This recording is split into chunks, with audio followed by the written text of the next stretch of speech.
आत्मीय भाइयों और बहनों, आपको क्रांति धर्मी युग साहित्य महाकाल का प्रतिभाओं को आमंत्रण, लेखक श्री राम शर्मा आचार्य पुस्तक से पढ़कर सुनाते हैं। सर्वोपरि उपलब्धि प्रतिभा। पुस्तक शुरू करने से पहले इस पुस्तक की भूमिका पढ़कर सुनाते हैं। पहले सुनते हैं। व्यक्तित्व का परिष्कार ही प्रतिभा परिष्कार है। धातुओं की खदानें जहाँ भी होती हैं, उस क्षेत्र के वही धातुकण मिट्टी में दबे हुए भी उसी दिशा में रेंगते और खदान के चुंबकीय आकर्षणों से आकर्षित होकर पूर्व सिंचित खदान का भार, कलेवर और गौरव बढ़ाने लगते हैं। व्यक्तित्ववान अनेकों का स्नेह, सहयोग, परामर्श एवं उपयोगी सानिध्य प्राप्त करते चले जाते हैं। यह निजी पुरुषार्थ है। यह निजी पुरुषार्थ है। अन्य सुविधा साधन तो दूसरों की अनुकंपा भी उपलब्ध करा सकता है, किंतु प्रतिभा का परिष्कार करने में अपना संकल्प, अपना समय और अपना पुरुषार्थ ही काम आता है। इस पौरुष में कोताही न करने के लिए गीताकार ने अनेक प्रसंगों पर विचारशीलों को प्रोत्साहित किया है। एक स्थान पर कहा गया है कि मनुष्य स्वयं ही अपना शत्रु और स्वयं ही अपना मित्र है। इसलिए अपने को उठाओ, गिराओ मत। भूमिका आपको पढ़कर सुनाई। अब आगे पुस्तक प्रारंभ करते हैं। सर्वोपरि उपलब्धि प्रतिभा। सुनते हैं। मनुष्य ने सृष्टि के समस्त प्राणियों की तुलना में वरिष्ठता पाई है। शरीर संरचना और मानसिक मस्तिष्कीय विलक्षणता के कारण उसने सृष्टि के समस्त प्राणियों की तुलना में न केवल स्वयं को सशक्त, समुन्नत सिद्ध किया है, वरन वह ऐसी संभावनाएं भी साथ लेकर आया है जिनके सहारे अपने समुदाय को, अपने समग्र वातावरण एवं भविष्य को भी शानदार बना सके। यह विशेषता प्रयत्नपूर्वक उभारी जाती है। रास्ता चलते किसी गली कूचे में पड़ी नहीं मिल जाती। इस दिव्य विभूति को प्रतिभा कहते हैं। जो इसे अर्जित करते हैं वे सच्चे अर्थों में वरिष्ठ, विशिष्ट कहलाने के अधिकारी बनते हैं। अन्यथा अन्यान प्राणी तो समुदाय में एक उथली स्थिति बनाए रहकर किसी प्रकार जीवन यापन करते हैं।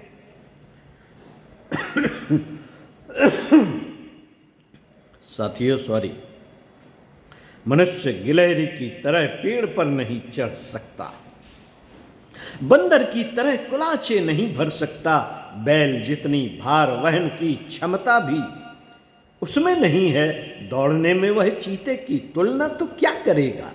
खरगोश के पटतर भी अपने को सिद्ध नहीं कर सकता।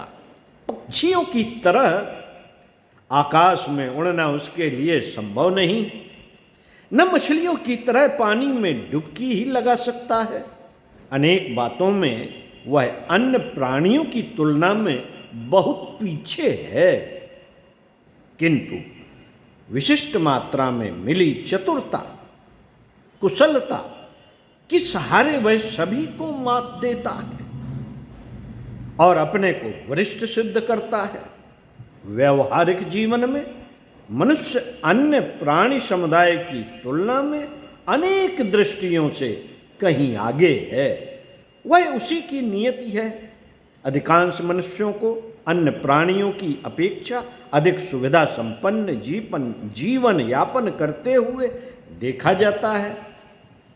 इतने पर भी संभावना यह भी है कि वह इन उपलब्धियों की तुलना में और भी अधिक समर्थता और महत्ता प्राप्त कर सके। पर शर्त एक ही है, शर्त एक ही है कि उस अभिवर्धन के लिए वह स्वयं अतिरिक्त प्रयास करे, कमियों को पूरा करे और जिसकी नितांत आवश्यकता है उसे पाने कमाने के लिए अधिक जागरूकता पूर्वक, अधिक तत्परता एवं तन्मयता बरते। अपने पुरुषार्थ को इस स्तर का सिद्ध करे कि यह मात्र दैवी अनुदानों के आधार पर ही समुन्नत बनकर नहीं रह रहा है, वरन उसका निज का पुरुषार्थ भी समुचित मात्रा में सम्मिलित रहा है। यह प्रतिभा ही है जिसके बल पर वह अन्यान्यों की तुलना में अधिक सुसंस्कृत और समुन्नत बनता है।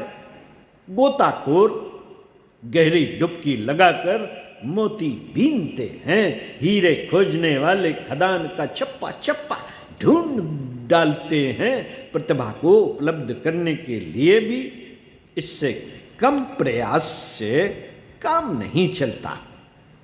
प्रतिभा एक दैवी स्तर की विद्युत चेतना है जो मनुष्य के व्यक्तित्व और कर्तव्य में असाधारण स्तर की उत्कृष्टता भर देती है। उसी के आधार पर अतिरिक्त सफलताएं आश्चर्यजनक मात्रा में उपलब्ध की जाती हैं। साथ ही इतना और जुड़ता है कि अपने लिए असाधारण श्रेय, सम्मान और दूसरों के लिए अभ्युदय के मार्ग पर घसीट ले चलने वाला मार्गदर्शन वह कर सके।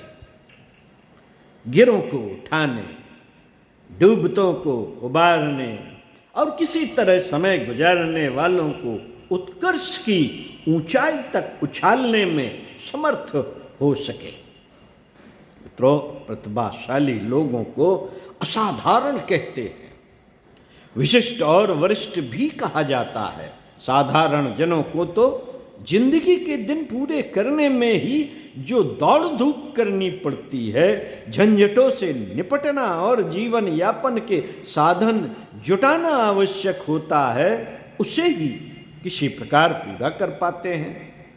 पशु पक्षियों और पतंगों से भी इतना ही पुरुषार्थ हो पाता है और इतना ही सुयोग जुट पाता है, किंतु प्रतिभावानों की बात ही दूसरी है। वे तारागणों के बीच चंद्रमा की तरह चमकते हैं। उनकी चांदनी सर्वत्र शांति और शीतलता बिखेरती है। वह स्वयं सुंदर लगते और अपनी छत्र छाया के संपर्क में आने वालों को शोभा सुंदरता से झकमगा देते हैं। प्रतिभावानों को उदीयमान सूर्य भी कह सकते हैं, जिसके दर्शन होते ही सर्वत्र चेतना का नया माहौल उमड़ पड़ता है। वे ऊर्जा और आभा के स्वयं तो उद्गम होते ही हैं, अपनी किरणों का प्रभाव जहाँ तक पहुँचा पाते हैं वहाँ भी बहुत कुछ उभारते बिखेरते रहते हैं। सच तो यह है मित्रों, सच तो यह है कि नर वानर को शक्तिपुंज बनाने का श्रेय प्रतिभा को ही है। प्रतिभा ही शरीर में ओजस्विता, मानस में तेजस्विता और अंतःकरण में विभूति भरी वर्चस्विता के रूप में दृष्टिगोचर होती है। मनुष्य की अपनी निजी विशेषता का परम पुरुषार्थ यही है। जो इससे वंचित रह गया उसे मार्ग ढूंढने का अवसर नहीं मिलता। मात्र अंधी भेड़ों की तरह जिस तिस के पीछे चलकर जहाँ भाग्य ले पहुँचाता है, वहाँ जाकर ऐसा व्यक्ति अशक्त परावलंबियों जैसा जीवन जीता है। कठिनाइयों के समय वह मात्र घुटन अनुभव करता और आंसू भर बहाकर रह जाता है।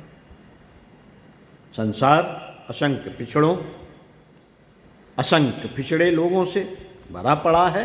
वे गई गुजरी जिंदगी जीते और भूखे नंगे तिरस्कृत उपेक्षित रहकर किसी प्रकार मौत के दिन पूरे करते हैं। निजी समर्थता का अभाव देखकर उन पर विपन्नता और प्रतिगामिता के अनेक उद्भिज क्षण दौड़ते हैं। दुर्व्यसन दुर्बल मनोभूमि वालों पर ही सवार होते हैं और उन्हें जिधर तिधर खींचते घसीटते फिरते हैं। ऐसे भारभूत लोग अपने लिए, साथी सहयोगियों के लिए और समूचे समाज के लिए एक समस्या ही बने रहते हैं। इन्हीं का बाहुल्य देखकर अनाचारी अपने पंजे फैलाते, दांत गड़ाते और शिकंजे कसते हैं। प्रतिभा रहित समुदाय का धरती पर लदे भार जैसा आकलन ही होता है। वे किसी की कुछ सहायता तो क्या कर सकेंगे। अपने को अर्ध मृतक की तरह किन्हीं के कंधों पर लाद कर चलने का आश्रय ताकते हैं। संसार सदा से ऐसा नहीं था। जैसा कि अब सुंदर, सुसज्जित, सुसंस्कृत और समुन्नत दिखता है, आदिकाल का मनुष्य भी वन मानुषों की तरह भूखा नंगा फिरता था। ऋतु प्रभावों से मुश्किल से ही जूझ पाता था। जीवित रहना और पेट भरना ही उसके लिए प्रधान समस्या थी और इतना बन पड़ने पर वह चैन की सांस भी लेता था। संसार तब इतना सुंदर कहाँ था। यहाँ खाई खंडक, टीले, ऊषर, बंजर, निबिड़, वन और अनगढ़ जीव जंतु ही जहाँ तहाँ दीख पड़ते थे।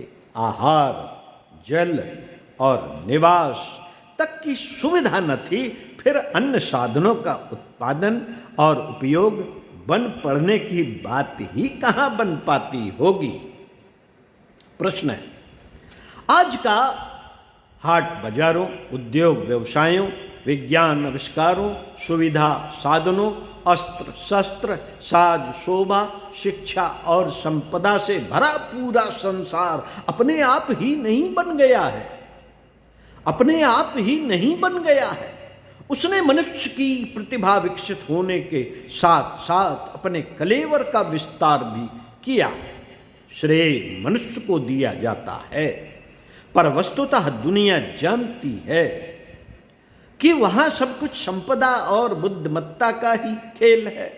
इससे 2 कदम आगे और बढ़ाया जा सके तो सर्वतोमुखी प्रगति का आधार एक ही दिख पड़ता है, प्रतिभा, परिष्कृत प्रतिभा। प्रतिभा, परिष्कृत प्रतिभा। इसके अभाव में अस्तित्व जीवित लाश से बढ़कर और कुछ नहीं रह जाता। मित्रों, संपदा का इन दिनों बहुत महत्व आंका जाता है। इसके बाद समर्थता, बुद्धिमत्ता आदि की गणना होती है, पर और भी ऊंचाई की ओर नजर दौड़ाई जाए तो दार्शनिक, शासक, कलाकार, वैज्ञानिक, निर्माता एवं जागरूक लोगों में मात्र परिष्कृत प्रतिभा का ही चमत्कार दिखता है। साहसिकता उसी का नाम है। दूरदर्शिता, विवेकशीलता के रूप में उसे जाना जा सकता है। यदि किसी को वरिष्ठता या विशिष्टता का श्रेय मिल रहा हो तो समझना चाहिए कि यह उसकी विकसित प्रतिभा का ही चमत्कार है। इसी का अर्जन सच्चे अर्थों में वह वैभव समझा जाता है। वह वैभव समझा जाता है जिसे पाकर गर्व और गौरव का अनुभव किया जाता है। व्यक्ति याचक न रहकर दानवीर बन जाता है। यही है वह क्षमता, यही है वह क्षमता जो अस्त्र शस्त्रों की रणनीति का निर्माण करती है और बड़े से बड़े बलिष्ठों को भी धाराशायी कर देती है। शक्ति की सर्वत्र अभ्यर्थना होती है, पर यदि उसका बहुमूल्य अंश खोजा जाए तो उसे प्रतिभा के अतिरिक्त और कोई नाम नहीं दिया जा सकता। साथियों, विज्ञान उसी का अनुयायी है, संपदा उसी की चेरी है, श्रेय और सम्मान वही जहां तहां से अपने साथ रहने के लिए घसीट लाती है। गौरव गाथा उन्हीं की गाई जाती है। अनुकरणीय और अभिनंदनीय इसी विभूति के धनी लोगों में से कुछ होते हैं। दूरदर्शिता, साहसिकता और नीति निष्ठा का समन्वय प्रतिभा के रूप में परिलक्षित होता है। ओजस, तेजस और वर्चस्व उसी का नाम है। दूध गर्म करने पर मलाई ऊपर तैर आती है। जीवन के साथ जुड़े हुए महत्वपूर्ण प्रसंगों से निपटने का जब कभी अवसर आता है तो प्रतिभा ही प्रधान सहयोगी की भूमिका निभाती देखी जा सकती है। सफलताओं में, उपलब्धियों में अनेकों विशेषताओं के योगदान की गणना होती है, पर यदि उन्हें एकत्रित करके एक ही शब्द में केंद्रित किया जाए तो उसे प्रतिभा कहने भर से काम चल जाएगा। और भी खुलासा करना हो तो उसे अपने को, दूसरों को, संसार को और वातावरण को प्रभावित करने वाली सजीव शक्ति वर्षा भी कह सकते हैं। अन्यान्य उपलब्धियों का अपना अपना महत्व है। उन्हें पाने वाले गौरवान्वित भी होते हैं और दूसरों को चमत्कृत भी करते हैं, पर स्मरण रखने की बात यह है कि यदि परिष्कृत प्रतिभा का अभाव हो तो प्रायः उनका दुरुपयोग ही बन पड़ता है। दुरुपयोग से अमृत भी विष बन जाने की उक्ति अप्रासंगिक नहीं है। शरीर बल से संपन्नों को आतताई, आतंकवादी, अनाचारी, आक्रमणकारी, अपराधी के रूप में उस उपलब्धि का दुरुपयोग करते और अपने समेत अन्यान्यों को संकट में धकेलते देखा जाता है। संपदा अर्जित करने वाले उसका सही उपयोग न बन पड़ने पर विलास, दुर्व्यसन, उद्दत अपव्यय, विग्रह खड़े करने वाले अहंकार प्रदर्शन आदि में खर्च करते देखे गए हैं। अवांछनीय व्यक्तियों और कार्यों का उसको सहयोग मिल जाने पर अनर्थ ही अनर्थ खड़े होते देखे जाते हैं। बढ़ी हुई शिक्षा या चतुरता एक से एक बड़े प्रपंच रचती है। ऐसे जाल जंजाल बुनती है जिनमें फंसने वालों को मछुआरों और चिड़ी मारों से पाला पड़ने जैसा भाग्य कोसना पड़ता है। बढ़ा हुआ सौंदर्य व्यभिचार का ही रास्ता पकड़ता है। बढ़ा हुआ सौंदर्य व्यभिचार का ही रास्ता पकड़ता है। बड़े साहब, अफसर रिश्वतखोरी से, खोटी कमाई से जिस प्रकार बड़े आदमी बनते हैं, उसे देखकर यही सोचना पड़ता है कि यदि यह लोग शरीर श्रम भर से पेट भरने वाले श्रमिक रहे होते तो 1000 गुना अच्छा था। प्रतिभा ही है जो वैभव को उपार्जित ही नहीं करती, वरन उसके सदुपयोग भर के लिए उच्च स्तरीय सुझाव, संकल्प और साहस भी प्रदान करती है। बड़प्पन भी तो इसी पर आश्रित है। पंडित श्री राम शर्मा आचार्य अगले वीडियो में पढ़कर सुनाएंगे इसी पुस्तक से। सुनते रहिए कुछ अच्छा और पढ़ते रहिए कुछ अच्छा।